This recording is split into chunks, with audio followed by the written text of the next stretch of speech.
This question is coming directly from one of the subscribers out there. The subscriber basically wanted to know, now that Popeye has left, and now that Popeye has flipped the script and is now cooperating with authorities, is P9 looked at differently now? Have they somewhat lost their aura due to Popeye doing what he did? Well, okay. Well, the thing about that was, it was never P9 in and of itself that was what drew us as an entity, right?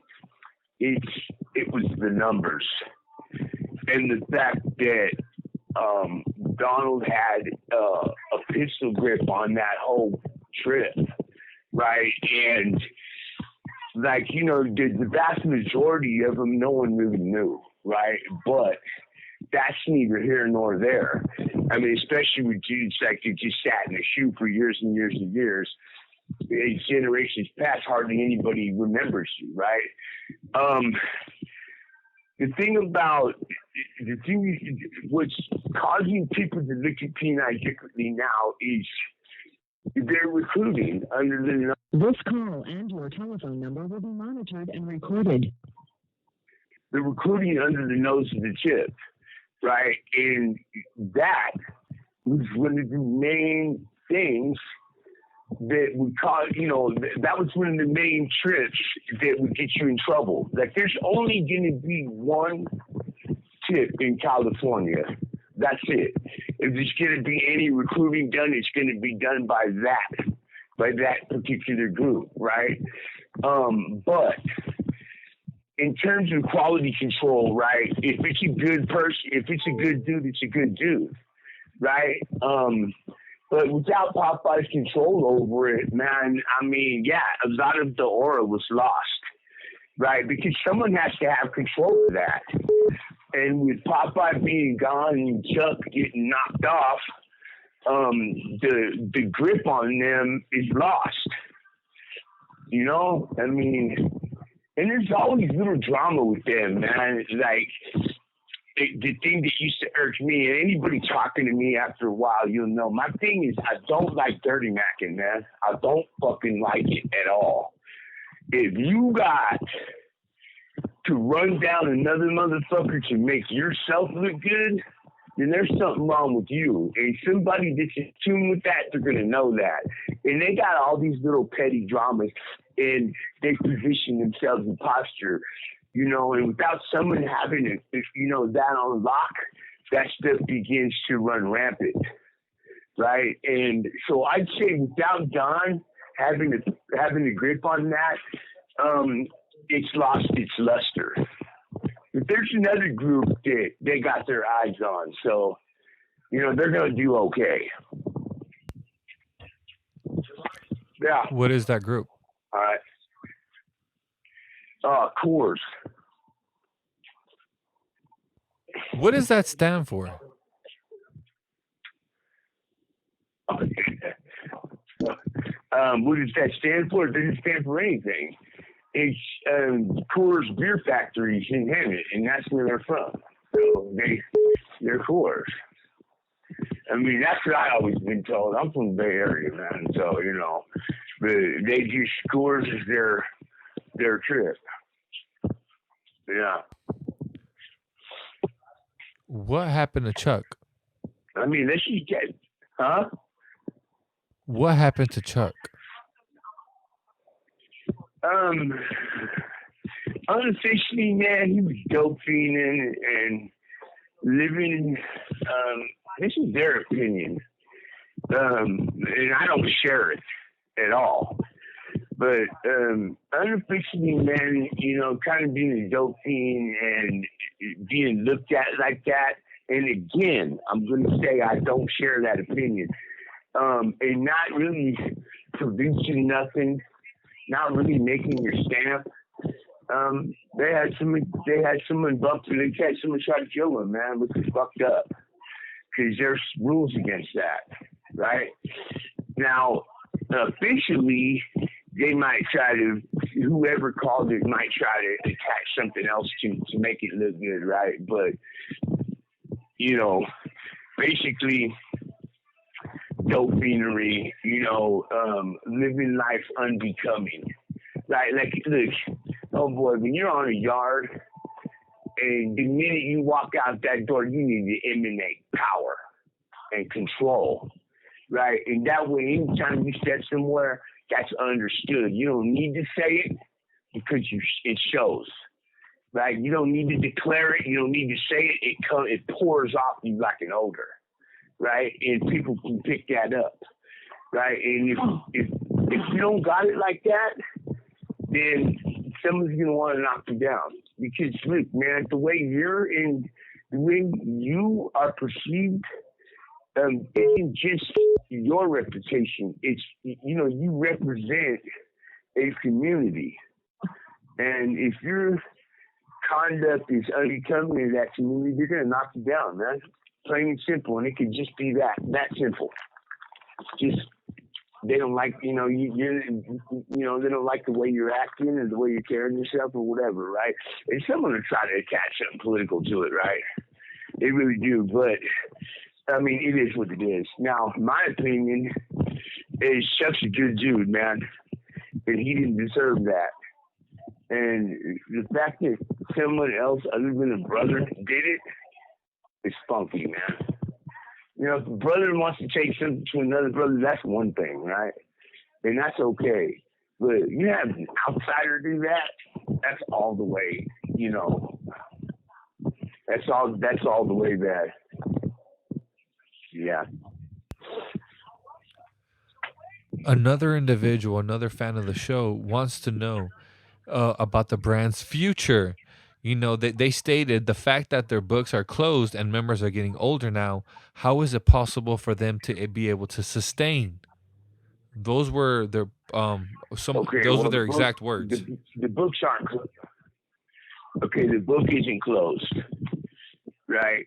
So, and they're making new numbers every day. But here's the thing, man.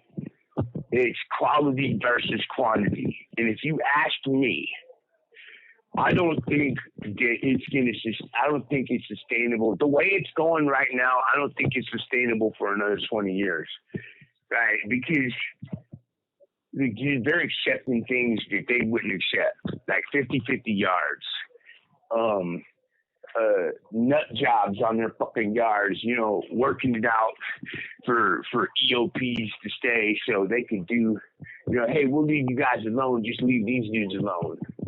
And they always had a total war mentality, right? Like, hey, homeboy, I don't care if it's in the sergeant's office, I got to hop a fence, cut my door, come out of my cuffs, whatever it is. If you're going to get fucking nailed, we're going to nail you. No ifs, ands, buts about it. That's what the tip is about. They don't have the luxury of numbers, right?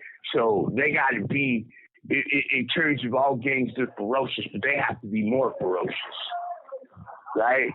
And when you lose that edge, then suddenly if people aren't taking it serious no more. And the way that happens is allowing outsiders to be privy to things that are going on inside. And I'll give you an example. When regular dudes are telling when non-members are able to tell you what's going on in the tip, that's an indication that there's a cancer inside. There's a cancer inside, and until that cancer is removed, what does cancer do? Cancer kills. If that cancer is not removed, then it's impossible to sustain life. It just is, man. I don't think it's going to last 20 more years, man. I just don't. There were several comments, the same question. What is your perspective? And do you ever have any interaction? Did you ever have any interaction with an individual by the name of Powder? A former guest on the show, by the way. Yeah, yes, sir.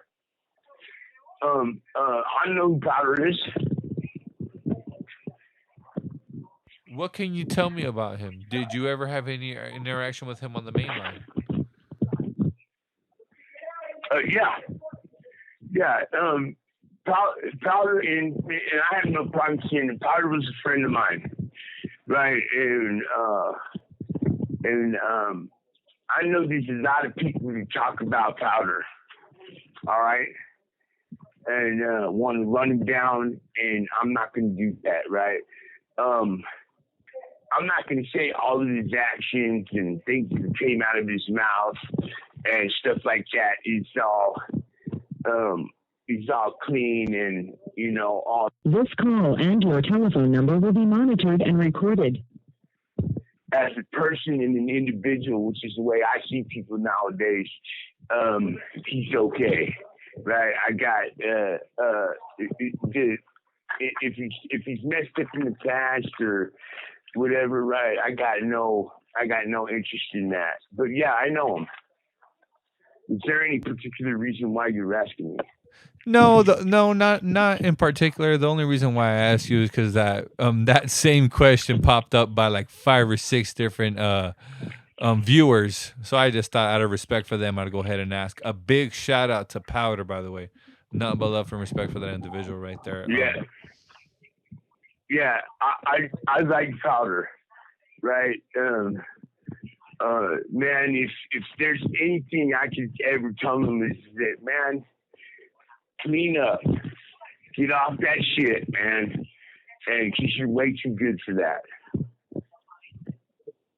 Man, yeah, hell yeah, man. That guy is a very smart Man, individual. Has a one hell of a vocabulary, man. One hell of a vocal acumen that individual carries, man. Down. He's a good speaker, man, oh and no, he's a good no, one. he didn't. Did he use words on you? Oh, he busted out the words for sure, Yeah. and the clever talk, you know. Okay. Big shout out to Powder, man. Yeah. You know, another question. This was another question that was duplicated about 3 or 4 times. Many viewers dropped this question, Mr. Ronnie. People want to know. You have 60 seconds remaining. People want to know. People want to know what? What was it that happened? Would you be able to elaborate a little further on you entering this psychosis? And the rumor is, people are stating on this comment section that you attacked a southern faction, and perhaps this individual might have been a high-ranking individual. Is there any truth to that, sir? Even though I'm living my life for me now, right? I'm always cognizant of other people's business. So first, I attacked multiple people. I'm not going to refer to the man's rank, right? Just because in me, I don't want to provide information or talk about somebody else, right, or anybody else in anything that could be identified and then used against them, right? However, I checked multiple people. A lot of people thought I was spun out. I wasn't, right? But I was affected by drugs, right? I thought I heard something, and if you speak on me, man, and I believe that it's disrespectful and it ain't right, I'm gonna come at you full throttle. I'm not gonna negotiate. I'm not gonna talk to you about it or try to politic it away. If you speak on me and it ain't true or it ain't right or if it's disrespectful, I'm gonna set that wrath. Three-way call alert. That's how I feel about it, right? And that's what I did. I was mentally compromised from drugs, right? What I believe I heard may or may not have been spoken, and that's something I got to live with, right? But I believed I had seconds to act because what I was doing was I was scraping the wax off my floor. Like there was wax buildup on my floor, and I'm particular about the way my cell is, and I'm grinding it off with the rock. Okay, I wasn't going to chow. This happened at chow time. I wasn't going to chow because I'm set up, right? And I thought I heard what I heard, and I believed it was going to happen on site. So I stood up. I took that rock, dropped it in my sock because I there wasn't a weapon within my immediate reach. I dropped that in a sock and went out and I engaged these individuals in the crucible of combat, and that's what it was. Like I said, man, I'm not saying I'm right. I'm not saying it was right. But I am saying that I lived my life that way, and if someone was dumb enough to say something and allow me to hear it, well, I'm not the kind of dude that's going to wave down the cops and try to get out of there. No, and I didn't care about the numbers. I set to seeing about that personally, right? And, you know, hey, like I said, man,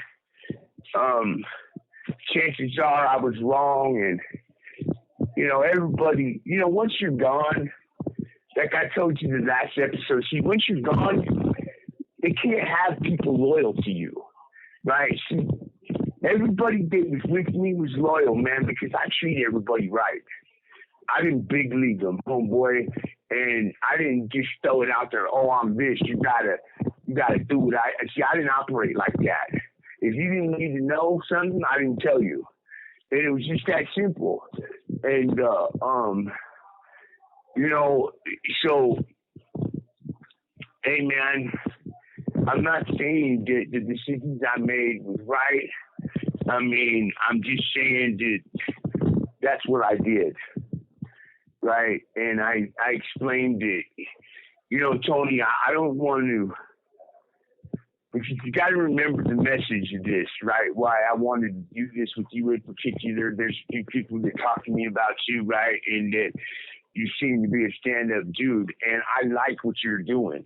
The idea that you're trying to steer people away from this life, right? And I think that's important, right? What's less important is the minutia of everything that's involved.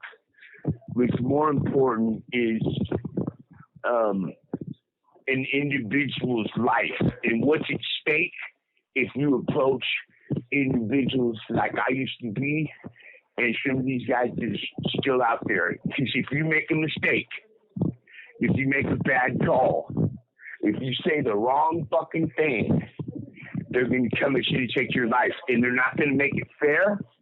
They're not going to do it while you're looking. You're not going to square up and knuckle up. It's going to come through, and you're never going to see it coming. And that's the kind of people you're dealing with, right? So if we're steering people away from this, that's my answer. This call and your telephone number will be monitored and recorded.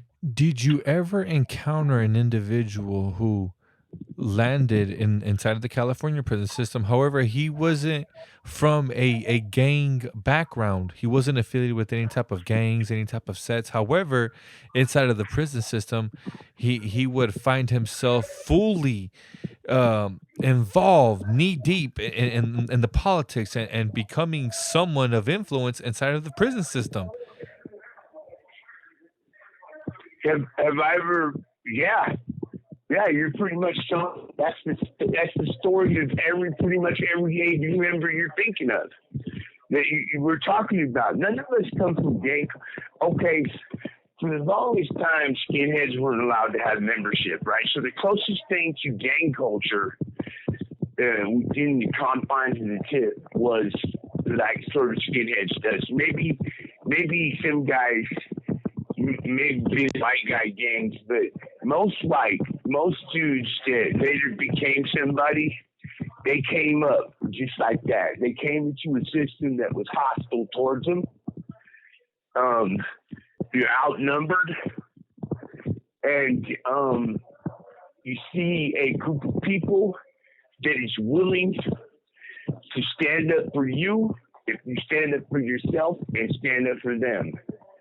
And if you conduct yourself right, if you do the right things, if you perform with admiration, then you might get, asked to be a member, right? No one really came from gang backgrounds, right? Now, like I said, I don't consider skinhead groups to be gangs, right? they're more like family, you know, and it revolves around the music scene, and you know, and so I don't consider that to be gang culture, right? So yeah, that's pretty much every dude's story, right? It's luck, man. All of these dudes, a lot of these dudes got what it takes, man. But it's all about the landing next to the right person at the right time. Because everybody's capable to some degree or another, right? With a little bit of encouragement. You look at someone, right, in terms of they come into the prison system, they're not from a gang background, and you see something in them. Maybe they stood up to somebody, maybe whatever it is, they showed a particular fire, right? You can see it in their eyes, right? And you see something that you could, man, if I could fan that flame a little bit, with a little bit of encouragement, I could turn this dude into a straight hitter. And maybe even a brother, right? Cold thing is, though, the best hitters, they don't get to be members. You know what I'm saying? That's the worst part about it, is a lot of times the best hitters, man, they never get to be members. Because, you know, they're reliable. You put them on somebody, they'll take their life, man. There's one dude, man, that I always believed has the qualities of a brother, man. Performed with excellence, solid to the core, and I just believe this dude is brother material through and through, right? And he never got to get made, and now it's Rex Dickey. Yeah, he was the total package, man, and just the best dude, man. A very, very kind man. That's a good dude right there. I know Rex. I've spoken to. I don't know him personally. You know Rex? I don't know him personally. I've spoken to him though. He's a very good dude, man. From my understanding, he just was involved in another in-house murder. From my understanding, he was involved in another in-house murder, like a few years back. He has multiple in-house murders, man. Shout out Rex Dickey. He does. It's a shame. It's a shame that they fucking give the rock to Hellboy, who already got knocked off, and don't give it to Rex. Makes no sense to me, man. Man, I heard, I don't know if it's true, but I heard Rex also made some changes in his life. I don't know if that's true or not, right? But if it is, I salute him. If not, I still salute him. Before this recording was turned on, me and you had a brief little conversation about, you know, people from the age Three-way call alert. people from the ages people from the ages from 15 to 25, how some of these individuals may be so easily influenced, so easily manipulated, so easily convinced to go and take a life, to go and risk themselves to go take a life. Yeah. How do people do that? How do people get in someone's mind like that? Man, it's I'm telling you, it's a talent. That if you want to know the quality of what brothers look for in other brothers, like instead of huh? What do you say? I just would crack your door right now for that ice. Okay, thank you. Okay, thank you. Someone just bringing me a bag of ice. This call and your telephone number will be monitored and recorded.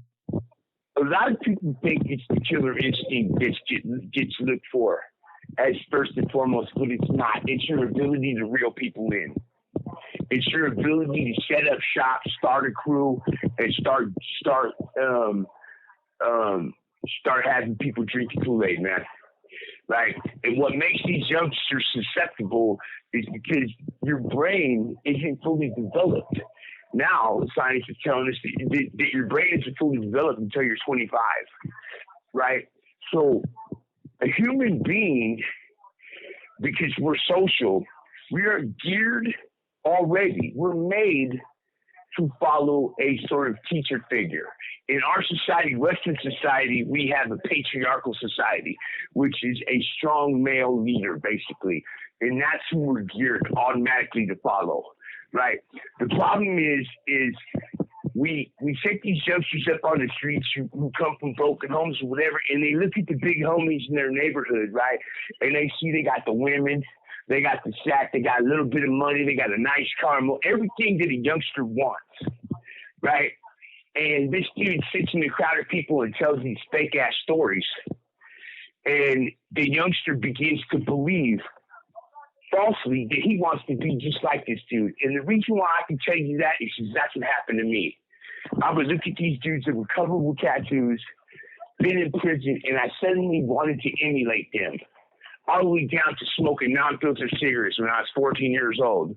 But, you know what I'm saying? I wanted to emulate them so bad that you cover your body with ink. You begin to emulate this figure that you think is just the best but what you don't see is, okay, yeah, there's women, but when he goes back to jail, his woman is fucking someone else almost instantly. When he's in jail, his family's asking him, why you do this shit? You don't see none of that. It's really easy to take a kid that's strung out on drugs and make him think the guy who seemingly has... You have 60 seconds remaining. And suddenly you want to go to prison just like him. And he gradually reels you in because he sees in you, he can get you to do the things he's unwilling to do himself simply by making you think he's done them already. But he hasn't. You know what I'm saying? He hasn't. All they're looking for people like us had grudges, and we make other dudes do it instead of us. But most brothers have killed, right? So it's not like they're sending you to do something they haven't done themselves. But later, when they have all the shit in the world to lose, they're not going to do something. They're going to, in most cases, they're going to have it done. And they're going to convince everybody that you need to do that to sit in this fraternity. Yeah. Are you able to call back?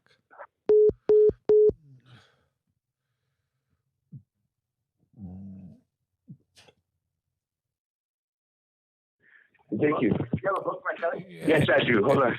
And for everybody out there, Hey. I hope you guys are listening, man. This is the real deal. This is no joke, man. You will lose yourself. You will lose your life for nothing. It isn't worth it. Ronnie, For nothing. you said a little earlier. I seen a kid. Go ahead. There's a youngster in High Desert.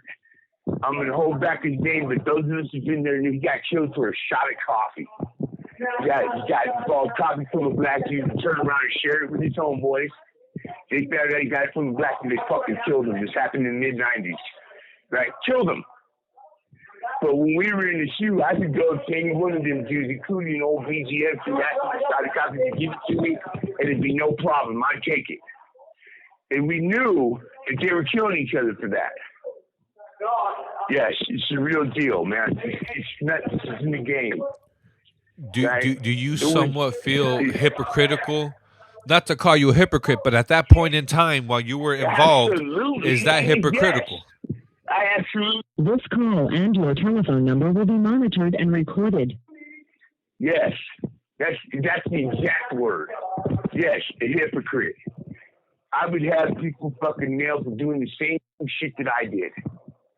Yes. Yeah, see, this is the thing, Tony. I learned not to lie to myself. Right? Yes, I feel hypocritical. I feel like, that's what I told you when you and I first talked. If I could stop one dude from making the decision, that there's some youngster out there right now that's listening to this that thinks the big homie in the neighborhood all slung back in ink is the best thing since sliced bread. I'm telling you, he's not. He's not. If you're under 18 and he's over 18 and he drinks, smokes, or uses drugs with you, he's the scum of the earth. He's the scum of the earth.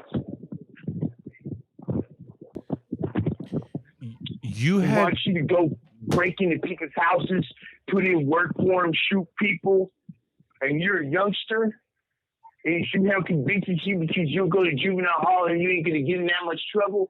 He's the scum of the earth. Yes. Manipulation tactics at its finest. Yeah, at its finest. At its finest. Yeah. Ronnie, you had stated a little earlier, and it kind of stuck with me. That's why I still remember. You had stated a little earlier that you literally went out of your way and you convinced people that they were on good terms, that whatever they had done, that it is all right, it will be forgiven, it'll be overlooked, there is no problem. However, Yes. they would still find themselves in danger. They would still get hit. They would still get removed. Is that true, man? Yes. Yes. Yeah, I mean, if we somehow convince each other, like, let's say somebody does something that we consider to be an infraction. A lot of times it's bullshit, right? A lot of times it's bullshit. Dude gets scared and tells a lie.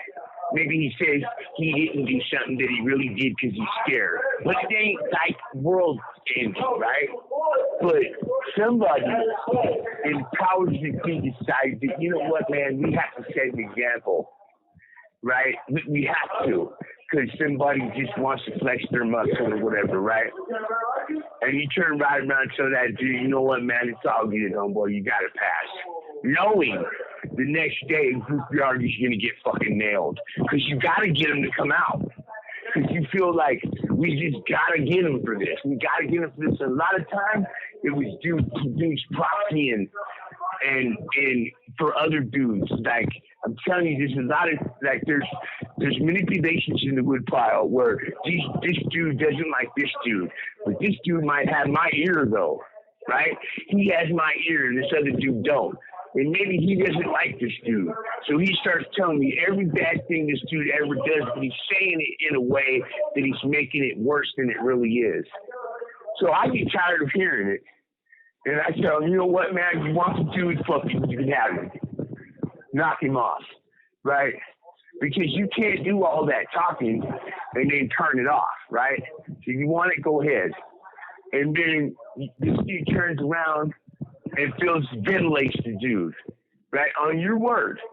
Just because he had your ear and the other dude didn't. That happens every day. You got to beware of that, man. It happens every day. And most brothers say that they're aware of that. They know it happens, but they still allow other dudes to dirty mac each other. And the dude, if you got to come behind this dude's back and tell me something that this dude did, then I'm automatically not going to believe you, right? Like, what are you fucking being a secretive for? The right thing for you to do was to wait till we're all out there and this dude's standing there in front of me and you go, hey, man, can we talk to you? You call him over and you tell me everything you tell me about the dude while he's standing there. That's the right thing to do.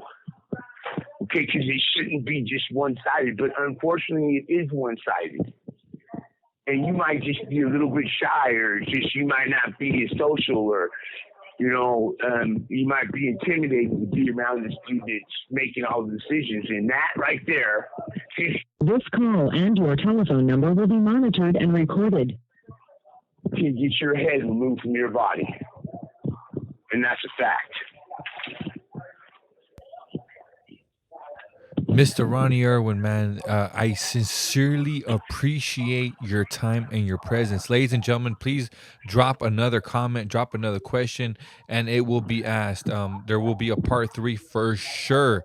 Mr. Ronnie, before we end this conversation, and it was a very interesting conversation, as always, man, is there anything else that you would like for someone to leave with from this interview, sir? Is there anything else that you would like for them to know before we end this, sir?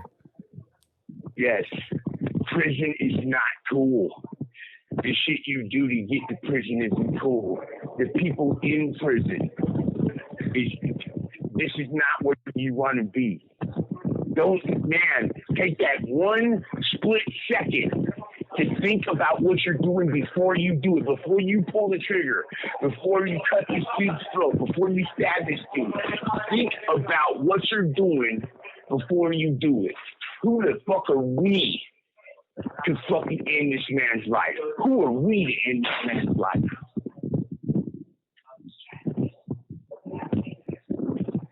That's it. So there you have it, ladies and gentlemen. This was part 2. As always, Mr. Ronnie, sincerely thank you for your time, sir. Okay. Hey, let me know when you shut it down.